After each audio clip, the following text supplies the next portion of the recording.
Hello everyone, welcome to my channel. Please subscribe and hit the bell icon. Gold Rush, where is Brennan Ruault? Gold Rush fans heard Mitch Blaschke name drop Brennan Ruault last year, and fans hoped that the former crew member of Parker Schnibble would return to the Discovery show. However, he hadn't been seen in season 14. So where is he and what's he getting up to these days? Read on to find out. Gold Rush, Brennan Ruault, did not return for season 14. Ahead of season 14 on Discovery Channel, fans wondered if Brennan Ruault would return to the show. Well, he didn't, and instead, they saw that Rick Ness returned, seeking redemption. Remember, he missed season 13 of the show. Suffering from SAD, he wasn't of much help to his crew, who ended up finding work elsewhere if they were lucky. Brennan joined Gold Rush in season 6, and Discovery fans recently told him on Instagram that they really miss him on the TV show. He seemed like a valuable member of Parker and Rick's teams, and he loved operating the big excavators. Mind you, his suggestions to try and move Slucifer risked some really expensive machinery. Another thing that he loved was handling the end product by weighing the gold. Gold Rush, where is Brennan Ruault? Recently on Reddit, Discovery fans discussed the whereabouts of their favorite crew member. An OP asked, "Where's Brennan? Anyone know what's going on with Brennan Ruault? Did he not return to gold mine?" Well, the short answer is that he didn't. Instead, his social media reveals that people who hope to see him back mining like Rick probably won't. Most recently, he's been out helping to clear fire lines with heavy machinery, and he seems to enjoy working in the logging industry. The town of El Dorado had always whispered of gold. Nestled in the shadows of the Rocky Mountains, it was a place where the old met the new, where ghost stories mingled with the ambitions of modern-day prospectors. But lately, the whispers had grown louder, echoing the name Brennan Ruault, a man who had vanished under the most mysterious of circumstances. Brennan was not just any miner. He was known for his uncanny ability to locate gold where others found only dirt. His methods were unconventional, relying more on instinct and folklore than on maps and geophysical surveys.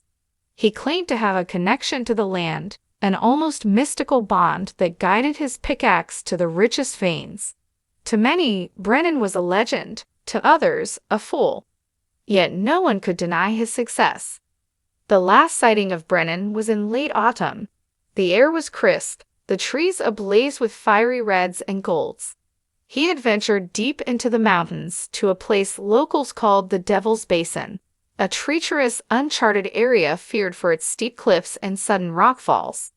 He had told no one of his destination, save for a vague comment about following the whispers of the earth. When days turned to weeks and Brennan did not return, search parties were sent. They scoured the Devil's Basin, but found no trace.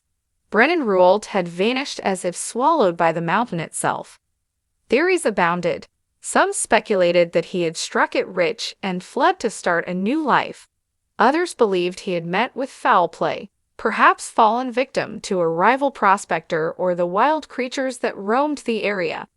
A few, the most superstitious, whispered that the mountain had claimed him as its own, punishing him for disturbing its ancient secrets. Among those determined to find Brennan was his younger sister, Claire Ruault. Claire was a woman of science, a geologist by trade, yet she shared her brother's affinity for the land.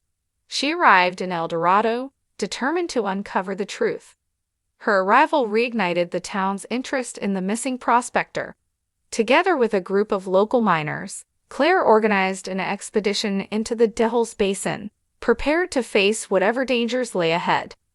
As they ventured deeper into the basin, Claire felt an eerie sense of familiarity, as if retracing Brennan's steps. The landscape was harsh, with jagged rocks and narrow passes that tested their resolve. Yet Claire pressed on, driven by a mixture of hope and desperation. The search party camped by an ancient pine one night, its gnarled roots sprawling like fingers clutching the earth. As the fire crackled, an old miner named Gus recounted the local legend of the Devil's Basin. Long ago, Gus began, This place was home to the Shoshone tribe. They believed the basin was guarded by spirits who protected its riches. The spirits were said to be both benevolent and vengeful, rewarding those who respected the land and punishing those who sought to exploit it. Many a greedy soul met their end here, lured by the promise of gold, but claimed by the mountain's wrath. Claire listened intently, her mind racing. Could there be some truth to the legend? Had Brennan, in his relentless pursuit, invoked the spirit's ire? She dismissed the thought as fanciful, yet an unease settled over her. The next day, the party stumbled upon a series of caves. These were not on any map, hidden by the dense underbrush and the natural contours of the land. Claire's heart pounded with anticipation. If Brennan had discovered these caves, they might hold clues to his fate. The group lit torches and ventured inside. The air was cool and damp, the walls glistening with mineral deposits. Deeper they went, the cave narrowing until they reached a chamber. There, in the flickering light, they found Brennan's belongings, his worn-out boots, a pickaxe, and a leather-bound journal. Claire's hands trembled as she opened the journal. The entries were sporadic, filled with Brennan's musings and sketches of the cave's formations. The last entry was dated a week before his disappearance. It spoke of a golden seam unlike any he had ever seen and strange occurrences. A whispering wind, shadows that moved on their own, an overwhelming sense of being watched. Just as Claire finished reading, a gust of wind extinguished the torches, plunging the chamber into darkness. Panic set in, but Claire's voice cut through. "Stay calm. Relight the torches." Hands fumbled in the dark, and soon the chamber was bathed in light once more. But something had changed. The air felt charged, alive with an unseen presence. Suddenly, a voice echoed through the cave, a low, resonant hum that seemed to come from the very walls. The miners exchanged fearful glances. Claire, however, stepped forward, calling out, "Brennan, is that you?" The hum grew louder, transforming into words. "Claire, leave this place. The gold, it's cursed." Claire's heart ached at the sound of her brother's voice, yet she stood her ground. "We came to find you, Brennan. We won't leave without you." There was a pause, then the voice, filled with sorrow, replied, "I'm no longer of this world, Claire. The mountain took me, but you must go before it takes you too." Tears streamed down Claire's face. "I can't just leave you here." "The mountain is alive," Brennan's voice explained. "It guards its secrets jealously. I sought its treasure and became part of it. You must respect its will. Promise me, Claire." Through her sobs, Claire whispered, "I promise." The hum faded and the cave fell silent. The miners, awestruck and terrified, hurried to leave. As they emerged into the daylight, the weight of Brennan's final words settled over them. Claire knew she had to honor her promise. The search for gold had cost her brother his life. She would not let it claim hers or anyone else's. Back in El Dorado, Claire shared her experience.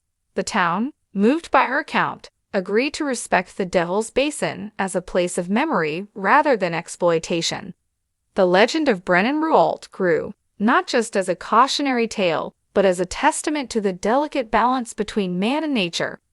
In the years that followed, Claire continued her work as a geologist, her findings helping to promote sustainable mining practices. She never forgot her brother or the lesson of the mountain. El Dorado thrived, not on the wealth of gold, but on the richness of respect for the land and its mysteries. And in the quiet moments, when the wind whispered through the trees, Claire would pause, listening, feeling Brennan's presence guiding her still.